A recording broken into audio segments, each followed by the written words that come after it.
दादा या राज दरबारावर, राज गादेवर, या राज वैभवावर, याच्यावर राज्य अधिकार कोणाचा असेल तर दादा तुमचा अधिकार आहे.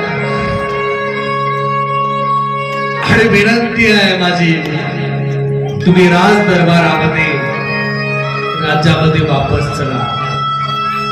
राज आज्ञा आहे, ज्या गादीने, ज्या कुळाने तुम्हाला 14 वर्ष वनवास दिलाय,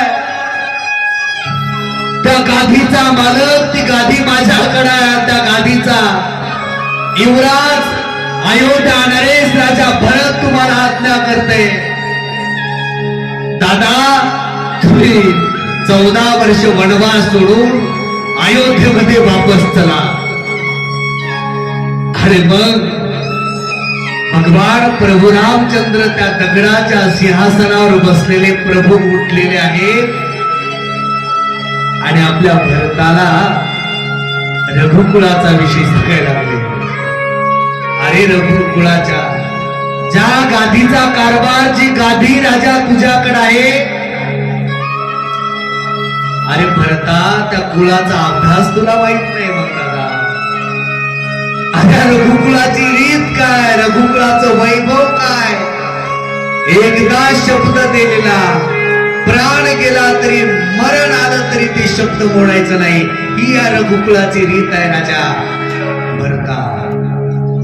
रघुकुळ रीत सदा चली आई, प्राण जाई पर वचन नाही. आणि हे विषय खरं करण्यासाठी तुला मला ज्या बापाने जन्म दिलाय त्या राजा दशरथाचं जीवन बघ म्हणले. आपल्या बापानं दिलेला शब्द मोडला नाही, प्राण दिला. राजा दशरथाने जीव दिला परंतु शब्द मोडला नाही. त्या राजगादीचा मालक तू आहेस राजा.